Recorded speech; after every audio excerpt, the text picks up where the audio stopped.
محمد وآل محمد. بسم الله الرحمن الرحيم. السلام عليك يا أبا عبد الله، السلام عليك يا ابن رسول الله، السلام عليك يا خيرة الله وابن خيرته، السلام عليك يا ابن أمير المؤمنين وابن سيد المرسلين، السلام عليك يا ابن فاطمة السيدة النساء العالمين، السلام عليك يا سار الله وابن ساره والوتر الموتور،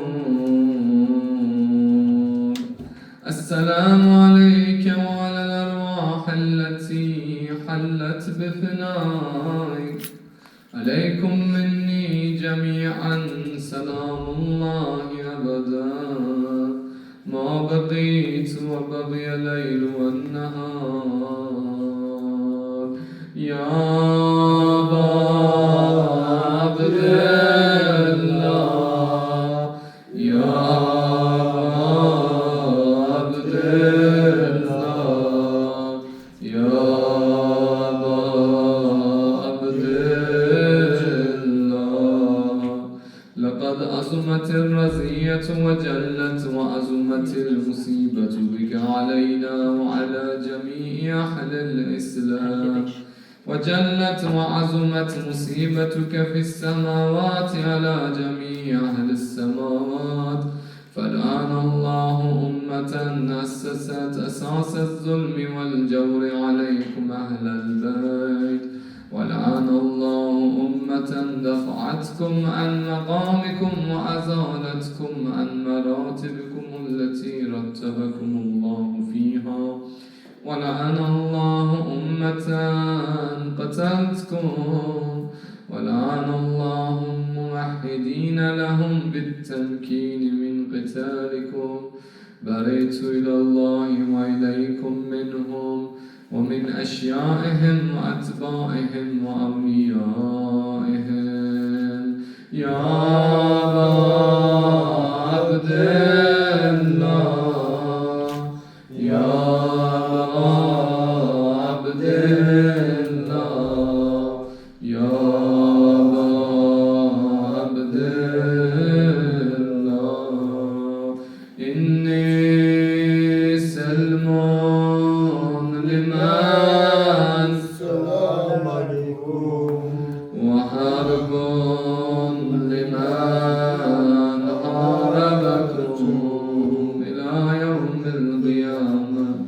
ولعن الله آل زياد وآل مروان، ولعن الله بني أمية قاتبا، ولعن الله ابن مرجانا، ولعن الله عمر بن سعد، ولعن الله شمر، ولعن الله أمة أسرجت وجرجمت وتنقبت لقتالك. بأبي أنت وأمي لقد عظم مصابي بك، فأسأل الله الذي أكرم مقامك وأكرمني بك أن يرزقني طلب سالك مع إمام منصور من أهل بيت محمد صلى الله عليه وآله. اللهم اجعلني عندك وجيحا بالحسين عليه السلام في الدنيا والآخرة.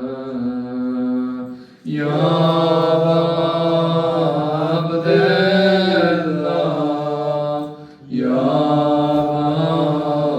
عبد الله، يا أبا عبد الله، إني أتبرك إلى الله وإلى رسوله وإلى أمير المؤمنين وإلى فاطمة وإلى الحسن وإليك بموالاتك وبالبراءة ممن قاتلك ونسب لك الحرب وبالبراءة ممن أسس أساس الظلم والجور عليكم، وأبرأوا إلى الله وإلى رسوله ممن أسس أساس الذلك وبنى عليه بنيانا وجرى في ظلمه وجوره عليكم وعلى أشيائكم.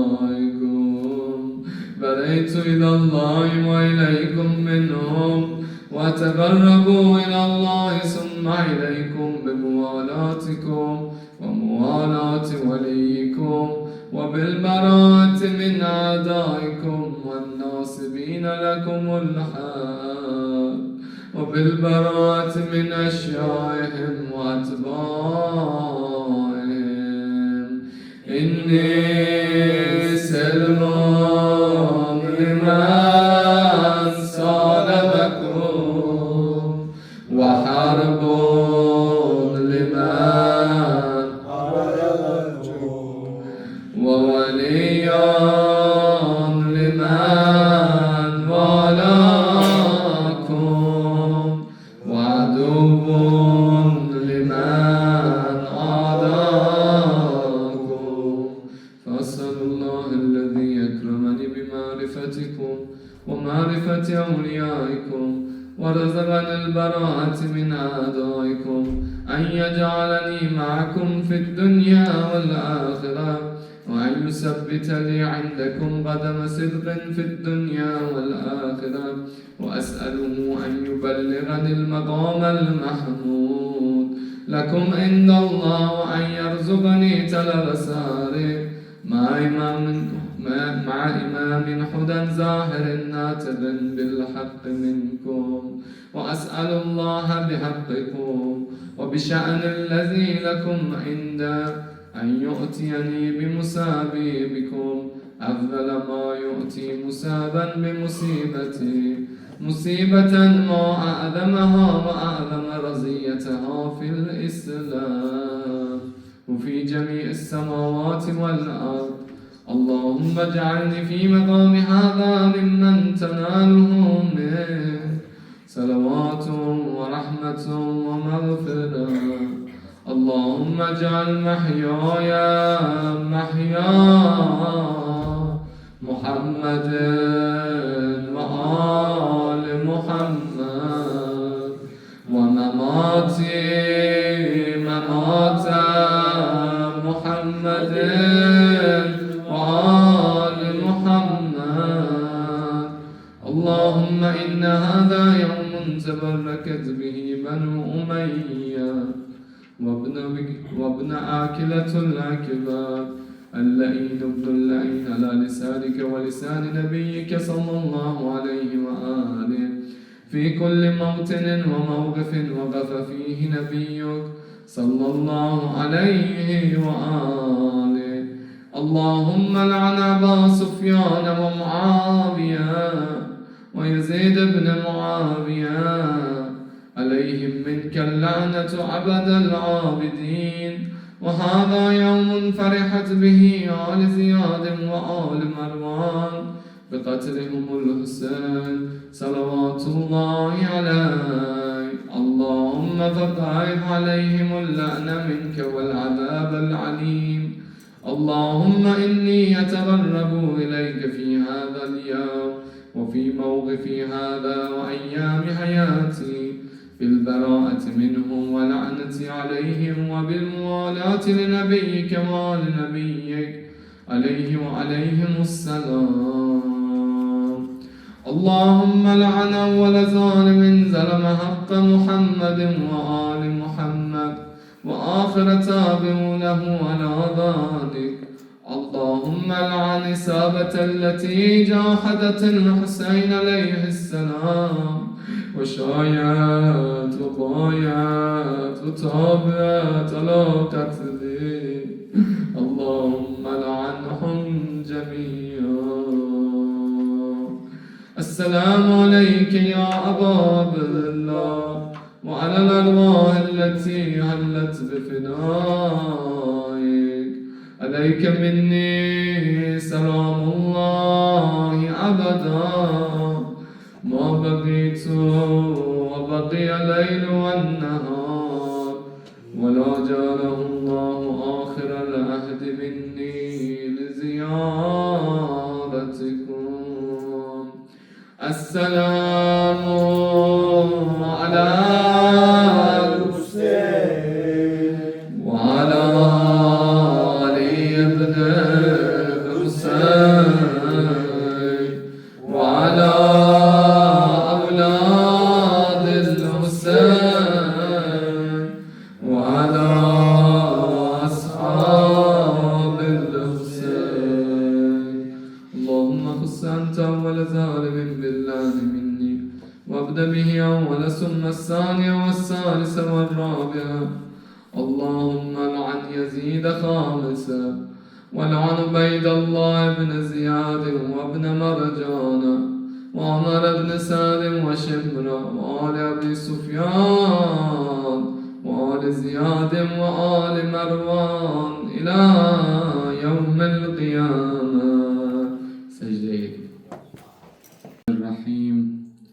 السلام على الحسين وعلى علي بن الحسين وعلى أولاد الحسين وعلى أصحاب الحسين.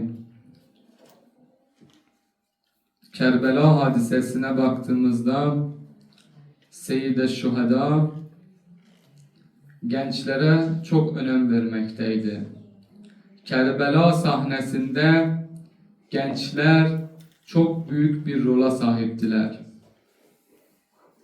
Bu başlı başına bir konudur. Gençlerin İslam'daki rolü nedir? Ve benim görüşüme göre bu konunun üzerinde biraz durmamız lazım ki hem büyüklerimiz gençlerin önemini anlasınlar, derk etsinler, hem de gençlerimiz kendi vazifelerini daha iyi anlayabilsinler. Bakın, genç insan, genç birisinin fıtratında bazen sabırsızlık vardır. Uzun nasihatleri dinlemezler, teorik şeyleri dinlemezler, fazla tahammülleri yoktu. Fakat amele geldiğinde, bir gence dediğinde bunu yap, gençler genelde cesurdular. Amele geldiğinde risk alma gücüne sahiptiler ve risk alarlar. Bunun sebebi de gençler büyüklere ve yaşlılara göre daha az dünyaya bağlıdılar. Mesela yaşı ilerlemiş bir insan çoğu zaman çok hesap yapmaktadır. Malım ne olur, makamım ne olur, ailem ne olur, insanlar ne diyer. Ama genç birisi bu şekilde düşünmez. Kaybedecek şey daha az olduğundan dolayı daha aktif bir rol alıptılar. Ve bu tarihte de gözükmektedir. Peygamber Efendimizin dönemine baktığımızda, Peygamberin döneminde Peygamber Efendimiz gençlere birçok yerde ellerine bayrağı veripti ve deyipti ki siz ön planda olun. Resulullah, canlar ona feda olsun, buyurmuştur. Allah beni müjdeleyici ve uyarıcı olarak gönderdi. Gençler benimle ahitleşti, yaşlılar ise bana muhalefet etti. Elbette bu bütün yaşlılar kötüdür demek değildir. Yaşlılarımız da bizim bereketimizdir, başımızın tacıdılar. Sadece buna değinmek istedim. Bir genç adam daha rahat fedakarlık yapabilir.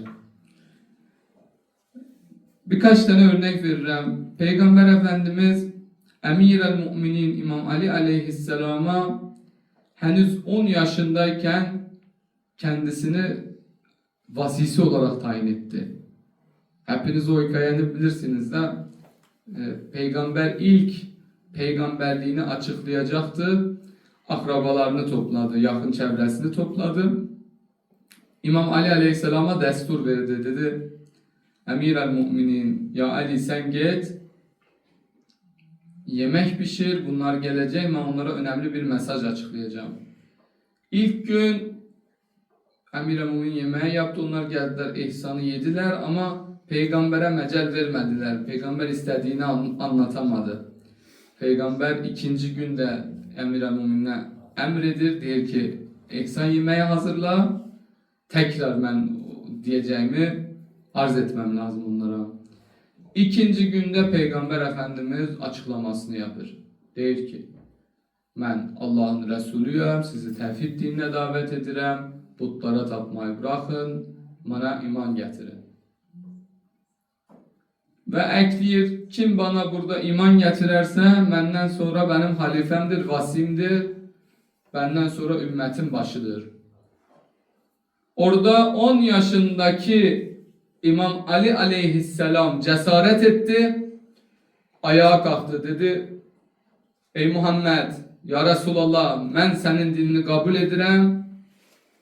Peygamber Efendimiz İmam Ali'ye dedi, otur. Tekrar sordu aynı sorunu, gene İmam Ali aleyhisselam kalktı ayağa. Ve üçüncü kez Peygamber sorduğunda, benim dinimi kabul eden kimdi? Kim kabul edirse vasimdi, halifemdi. Yine kimse ayağa kalkmadı. Ama Ali ibn Abi Talib ayağa kalktı. Genç olmasına rağmen, yaşı küçük olmasına rağmen demekti ki benim o anlattığım teorinin doğruluk payı var idi. Çünkü o toplantıda Peygamber Efendimiz Mekke'nin ileri gelen isimlerini, yaşlılarını da çağırmıştı. Hiçbirisi cesaret edemedi. Yeni bir şeydi İslam. Biz bunu kabul edelim. Öyle bir cesaretleri olmadı ama genç yaşına rağmen Ali ibn Abi Talib ne yaptı? İslam'ı kabul etti.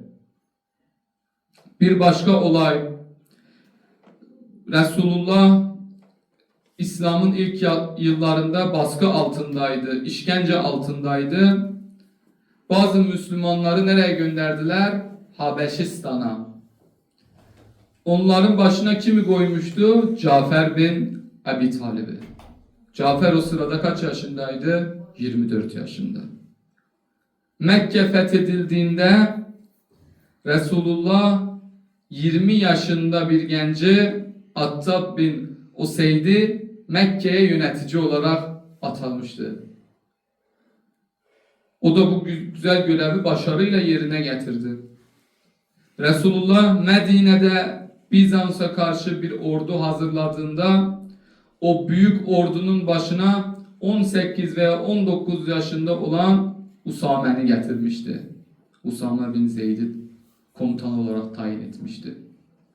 Orduda yaşlı ve tecrübeli isimler vardı ama Peygamber Efendimiz gençlere güvenmişti. Dedi gençler yapar bu işi. Bu da bize bunu göstermektedir ki biz Ehl-i Beyt mektebinde gençliği kenara itmememiz lazım. Gençliğe sorumluluk vermemiz lazım. Sorumluluk yüklememiz lazım. Gençlik gerek İslam'da ve İslam'ın yayılmasında aktif bir rola sahip ola. Maalesef günümüzde bakırıq camilerimizde yaş ortalamaları 60'ın üstündedir. Özellikle biz burada istisna, bura aile yeridir ya da Avrupa'da daha farklıdır biraz durum. Ama baksan Türkiye'de git camilere 60 üstüdür.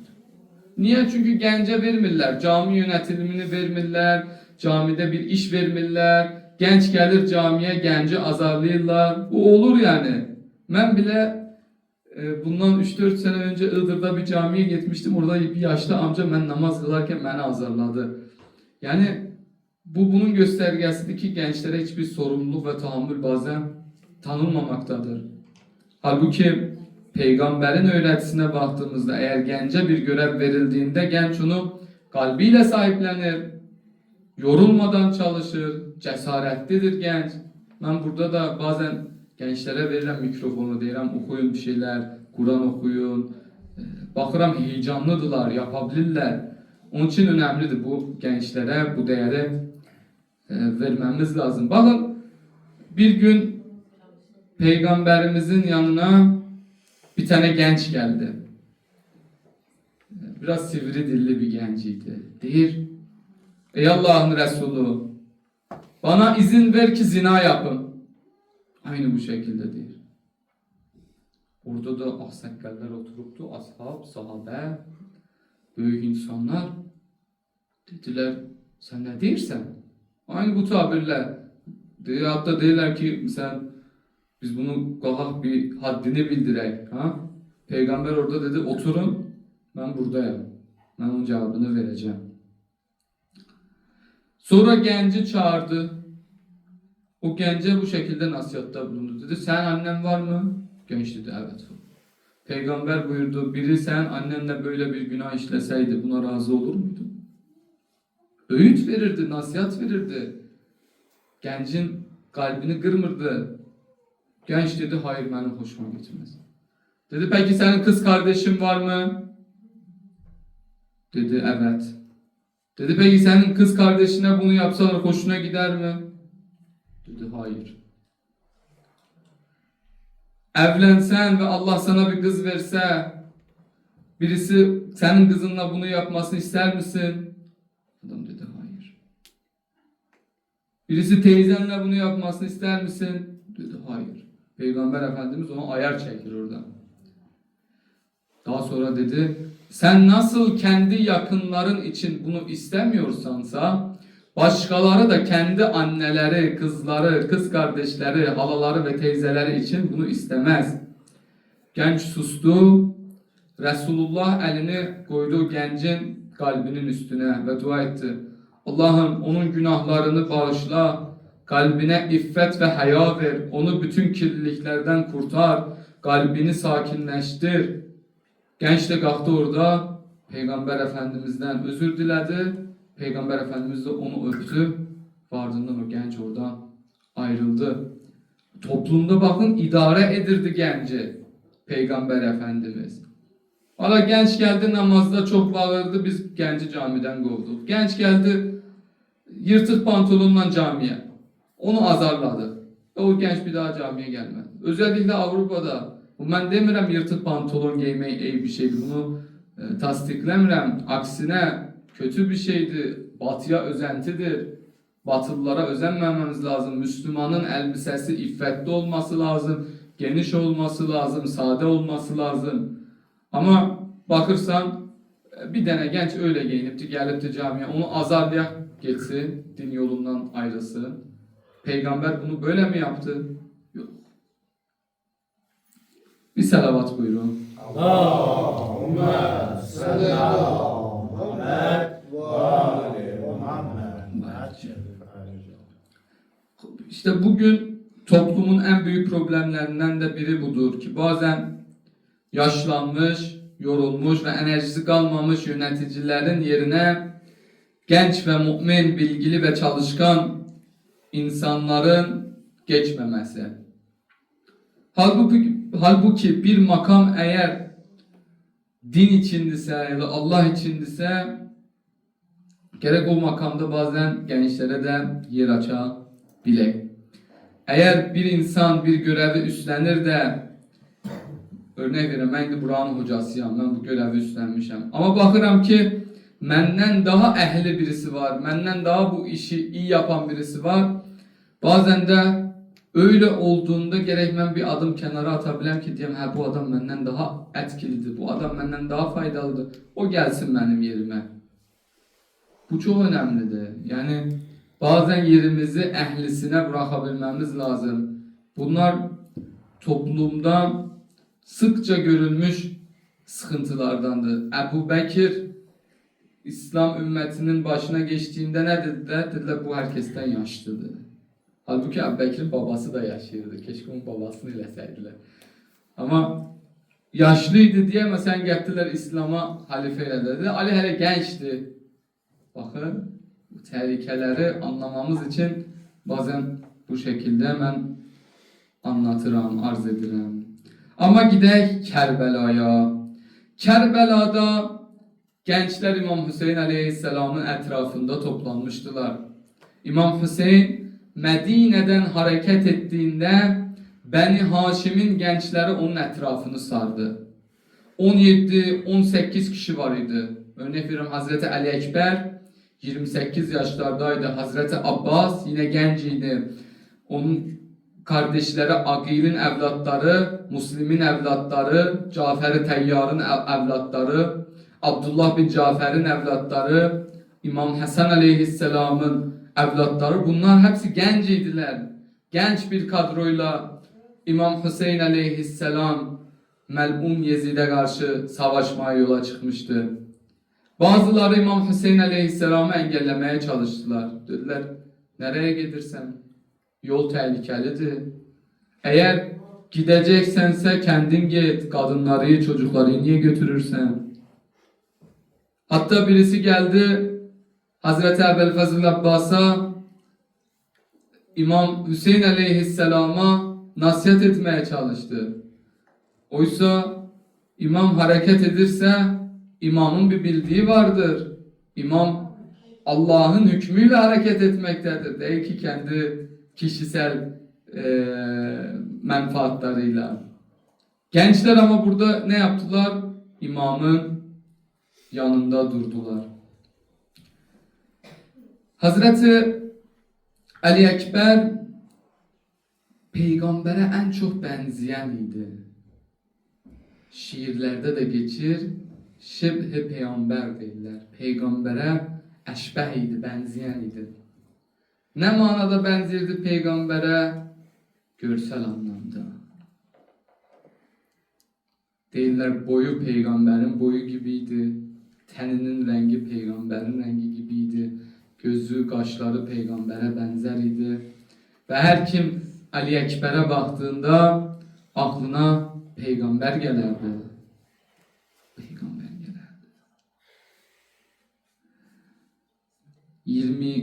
27'li yaşlardaydı. Çıktı savaş meydanına ve Ali Ekber aslanlar gibi savaştı. Dedesinin dinini korumak için, babasının ve kardeşlerini korumak için meydana doğru gitti. Savaştı. Tüm gücüyle, var yokuyla savaştı Ali Ekber. Bakın imamın yanına bazıları gelirdi, sorurdular. Deyirler, biz gidek mi meydana taraf? İmam deyirdi, yok hele bekle. Mesela İmam Hasan'ın oğlu geldiğinde imam önce koymadı, izin vermedi. Daha sonra izin verdi. Ama öz evladı Ali Ekber'e geldiğinde imam hemen izin verdi. Dedi git. Git bala. İşte baktığımızda bu evlat nasıl böyle cesaretli büyümüştür? Nasıl bu kadar kahramanca büyümüştür? Ali Ekber'in gençlik zamanlarında, yani çocukluk zamanında minberlerde İmam Ali Aleyhisselam'a lanet okunurdu. Ali'nin evlatlarına o dönemlerde zaten zulmedilirdi. Ama o zulümde başını eğip demedi ya biz yazığız, biz mazlumuz. Cesaretli, heybetli bir genç olarak yetişti. Bakırsan günümüzde gençlerimiz utanırlar. Neden utanırlar? Dinlerinden utanırlar. Şia oldukları için, Caferi oldukları için utanırlar. Amandı benim arkadaşlarım bilmesin ki ben Şiayam, Caferiyim. Niye bilmesin? Niye utanırsan dininden? Meğer utanılacak bir şeydi Şia olmak, Cafer olmak. Daha da gurur duyulacak bir şeydi. Eğer birisi benimle arkadaşlığını kesecekse, sebebi de buysa ki ben Şiayım, Cafer'im diye o adam benden arkadaşlığını kessin, daha iyi. Ben onunla arkadaş olmak istemiyorum. Benim için en önemli olan benim dinimdir.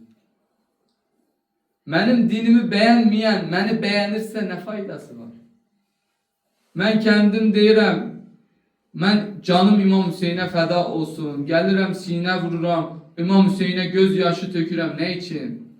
Çünkü gurur duyuram İmam Hüseyin hareketiyle. Gurur duyuram bu sinə vuranlarla. Ama bakırsan, gencimiz utanır.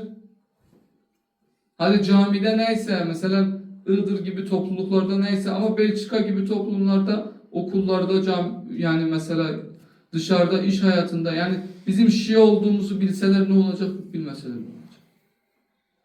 Bilmeleri daha iyidir. Eğer ben Şia'yımsa, benden nefret edirse nefret etsin. Ona şükrederim. İmam Ali Aleyhisselam meğer bir şeyler mi gizletmişti? İmam Hasan kendisini mi sakladı? İmam Hüseyin Aleyhisselam dinini mi sakladı? Canımız tehlikede değil ki. Gurur duyak. Məktəbimizlə qürur duyaq, dəyərlərimizlə qürur duyaq. Bunu məktəb bizə zor günlərdən yetişdi. Bu məktəb zor gəldi buraya kadar. Nice insanlar canlarından vazgeçti. İmam Hüseyin aleyhisselam Kerbela'da kendi ailesinden vazgeçti. İmam Hüseyin aleyhisselam canından vazgeçti, evlatlarından vazgeçti. Niye? Sen gelesen şey olduğu saklayasan diye, utanasan diye. Bizim büyük dedelerimiz nice savaşlar veriptiler Müslüman oldukları için. Gerek İslami kimliğimizle gurur duyar ve gençlerimizi bu şekilde yetiştirek ki gençlerimiz Şia olmaktan gurur duysunlar. Bilsinler ki bu nasıl büyük bir nimetti. Çünkü biz doğru yoldayız. İmam Ali Aleyhisselam'ın velayetini takip edenleriz. Bundan daha üstün bir iftihar var mıdır? Bir selavat buyurun. Allahümme salli ala Muhammed ve ali Muhammed. Bak konuşmam var idi daha. Allahümme salli ala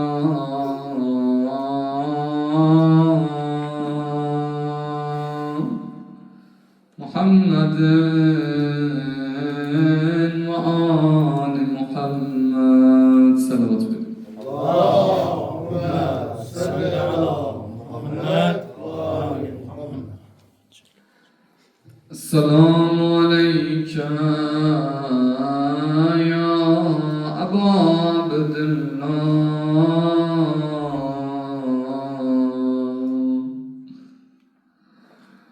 وعلى الأرواح التي حلت بفنائك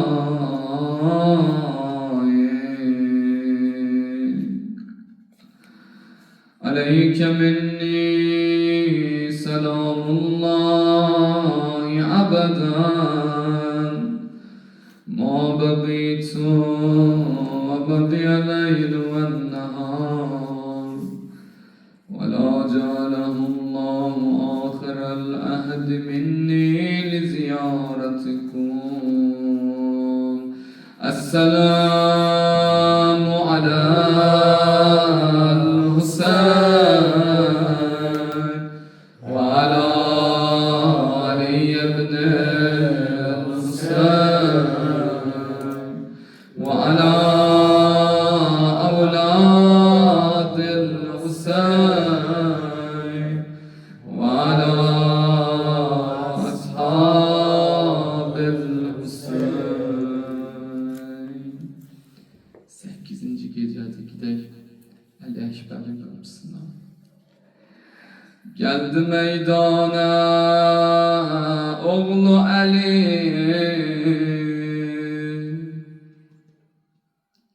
sesledi Kerbela'nda ya Ali. Kurban, kurban Ali Ali diyen dile,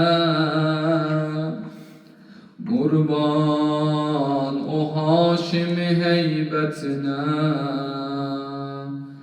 kurban Muhammed'i suretine.